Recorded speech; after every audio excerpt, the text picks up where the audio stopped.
Okay, I haven't done a video for a while. Kind of been busy with everything else, so calving, we're still calving. We got one cow, one heifer left. I ended up losing a calf. Don't want to go into too much detail about it. Phoned the vet, and it was the last calf we just had. And anyways, for whatever reason, the calf was fine. 10 minutes later, it literally fell over and died. So I'm not too sure what went on there. I had just given it some selenium, which I give all the calves, and it could have been an allergic reaction to the selenium. I could have hit a vein. I don't know, because the calf went back to sucking and it was fine. And then, anyways, don't want to go into too much there, but changing oil on the white 2-135. This is our big tractor, 135 horsepower.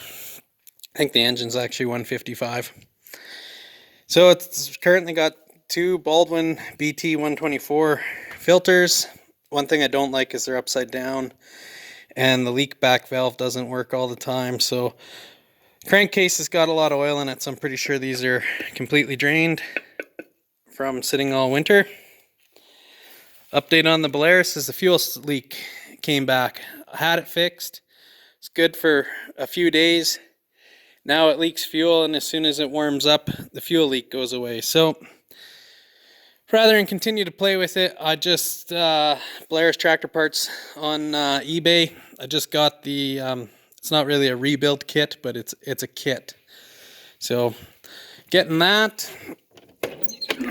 These are the replacement filters. These are Wix filters, and they're about the same price, I think.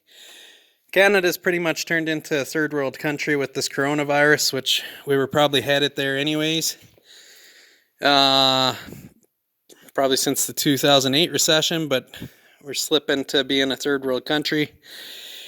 Now you have to order everything in because nobody wants to get caught with any stock. So I had to wait while those came up from the States. And then, of course, since the borders closed, it sits in customs for who knows how long. Anyways, without getting too much into that, we're going to change the oil here. So there's a plug right here, which I've loosened in typical farmer fashion with the 10-inch crescent. We got the pliers. And then I didn't use the big crescent because this has got a thin head on it, but it's loose anyways. And we'll drain the oil here into our bucket.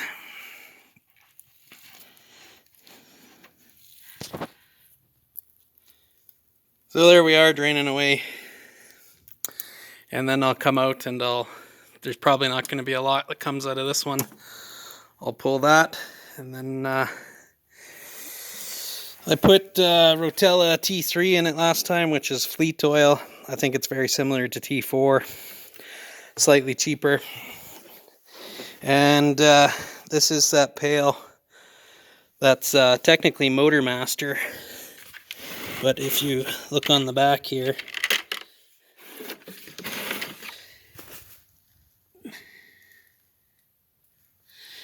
clearly says it's Shell oil. So it's probably, in my opinion, I've done no oil analysis whatsoever, but I bet you it's pretty close to whatever T3 is. And it may not have everything that T4 has in it. But on these older tractors, they were never spec'd for all the newer oils. You can definitely use them in there. Ooh, found a mouse nest. That's kind of gross. Right at the power shift. Huh. We'll have to scoot that out of there. That's kind of gross. Okay, pretty straightforward. They clearly just spin off. The only bad part is if there's oil in them, which this back one feels like there probably is, it's going to probably come out. So I'll have to move the bucket.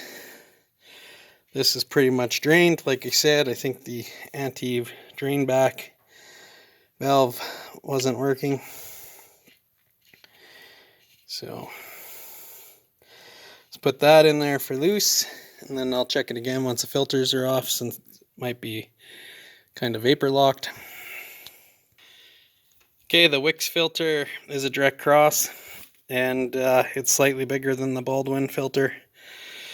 When side by side, not much, but a little. So, okay, the oil's pretty much drained, so we'll just put the cap back in here. Good enough.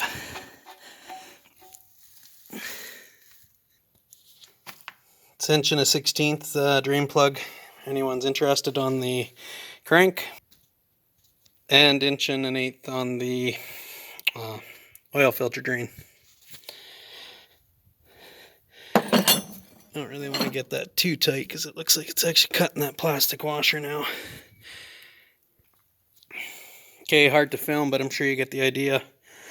Funnel, 1 pail plus 2 1 liters. It's I don't know, 20.8 liters or 21 liters, but then I can never remember if that includes the 2 filters, so I just happen to know it's a pail plus about 2 liters. If it's a hair over, it's a hair over. There's the dipstick. So I'll keep an eye on it and give it a minute to drain in there, and then we'll check it. Okay, so it ended up being pretty good. So the next thing I'll probably check is the power shift oil. So this is the official dipstick, because for some reason somebody took the dipstick out of here, and I thought maybe it just fell out and slid down there, but this is about 3/8 of an inch that it threads into. It's not down there. So this engine was out of this tractor before I bought it, and I thought they had done a overhaul on the engine, but I don't think they knew enough about this tractor. But they actually had taken the engine out to do the clutch, and anyways, for whatever reason, the 3-speed or the power shift over and under was done, and we're pretty close. So that'll be pretty close. I think it's 3.5 liters with a filter change. I didn't change the filter. The filters are good for 500 or 600 hours. Probably look at changing it here soon. And I got a leak, so it's always new oil going in it. So I don't change the oil all that often. When I had the tractor split, it splits right here on this flange, and had to have that shaft that runs from the flywheel all the way back to drive the 2 hydraulic pumps and the PTO inside the bigger shaft, which comes back to drive the transmission. They changed the seal because it was leaking, and it was good for, I don't know, 3 or 4 weeks, and then it started leaking again. It's a problem that White knew about. It's just like a single O-ring. So you used to run ATF in the 3 speeds, and TDH or Permatran, or what's it called? 821XL, I think, is Agro's Permatran in the rear end, which this one had because they put in all fresh oil when they rebuilt it. But the seal leaks into the rear end. So long story short, somewhere along the lines now they recommend you, I can't remember if it's a service bulletin or a change in the actual owner's manual, they eventually told you to start running TDH in here. And I think the reason was a lot of guys were getting pink oil in the back eventually because the 3 speeds were leaking. But I never remembered this tractor leaking like this when it was on ATF, which I find hard to believe because ATF is pretty thin. So the seal might have went after I got the tractor. But anyways, I was using the tractor and it started doing the herky-jerky, and this is about the first thing I checked, and it was just about completely out of oil, if not out of oil. So in the service manual it says check it every 8 hours. There's a reason. White knew about the problem. So you can strip down the whole 3-speed, and I don't know if there's a retro kit and put a new seal in, and quite frankly, you might end up with the same thing. So anyways, let's climb up, check the rad. I know there's tons of diesel fuel in here because I checked it yesterday.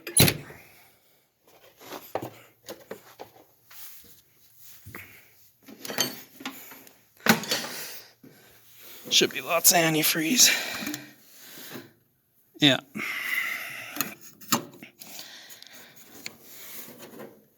You gotta make sure that cap's on properly. Sometimes doesn't go on properly, and then you go to fire up the tractor and you can find out real quick, like so. Gotta do the oil separator, or the water separator, and the fuel filter. Probably get her started for the year. It hasn't been started since October. It's just sat inside the shed here all winter, hooked up to the baler. I had a diesel fuel leak out of, I think it was this back injector. So we'll have to check that. That's why it's a little oily looking, whereas the front bank looks pretty good. Just check the belts. Look pretty good. Oh yeah. They can be tightened. If I can push that much in by hand, they can be tightened. So I think you move the AC compressor or condenser. And if not, it's the alternator on the other side. It looks like it's called move either one. But yeah, if you got that much belt play, that might explain the overheating problem, which I should check. So these two lines, I believe, come from the power shift. And they are pumped up. There's, I think, the pump with the filter on it. Pumped up to the front here. Sorry. Kids and I are building a small greenhouse cold tunnel thing to plant our tomatoes in that we have started in the house. And it's in front of this tractor because we don't typically use this tractor for chores. So we were building it in the shed. There's the lighting. So yeah, these two hoses, these ones actually blew when I was cultivating a few years ago. And I lost a bunch of oil. They go on the small half of the back rad. This is the AC rad. Then you have the power shift rad, which is split with the rear end rad. And I was wondering, but there's different size hoses. These are 5/8 and these are 3/4 or something close to that. And then anyways, in the main one in the back is your jacket water for your engine. You see the gasket. I can pass my hand all the way through here. There's part of the gasket. That's the other problem. These engines are notorious for running hot. And belt tightness on the fan is one thing, so you don't have any slipping, but you don't want it too tight to take out the water pump bearing.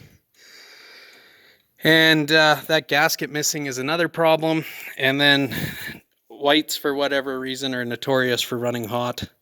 So I end up actually on the hot days when I'm baling, end up taking the skins off the side. Nice thing is it's one big panel and it's wide open.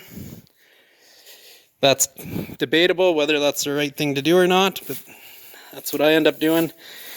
The PTO unit's probably got to come out of this tractor, so you unbolt these 12 bolts. Probably just going to use the front end loader to do it. Hook onto here, pull it straight back, undo your oil lines. And I can't remember if you pull the shaft first or not. Got to read up on it. But the clutch disc inside the PTO, I think, is probably part of the problem. So anyways, probably check it out here this spring and go from there. I believe it's about $6,000 to have the dealer to do it, plus the trucking. They don't come out to the farm here, no matter how badly you bag them. you have to take it up there, so it's $1 a kilometer, I think.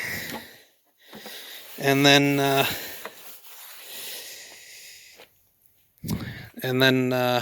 the work, and then to truck it back, or you can walk it back, but it's a lot of pavement, and it's probably not so bad now that the duals aren't on it, but you got tractor tires that don't like pavement. So anyways, probably look at firing it up tomorrow. Probably actually end up taking the air cleaner out of the can here, just right here, having a look at it. I'll maybe get it out. What do we find? Bunch of hay dust. How typical. I must have cranked on that with a pair of pliers. I'll end up having to pull this whole assembly out. There's 2 filters here. You're not really supposed to blow these air filters out, but I can't remember what these things cost. It's ridiculous. So as long as you stick the hose inside and blow them out outwards, it's not too bad. And there's the inner one, which is actually pretty clean. So let's wipe this dust out. This mainly came from when I took the lid off. Must have had a small leak in the bottom. There it is right there. But the filter doesn't really show that, but it's got a green tinge to it. Anyways, this video is incredibly long. It'd take me days to download it, literally. Unfortunately, the internet's that slow. And the air compressor's taking a while to pump up, but the concept is you blow it out and then you just reassemble it, and then pretty much it for the servicing of the white, and then I'll fire her up.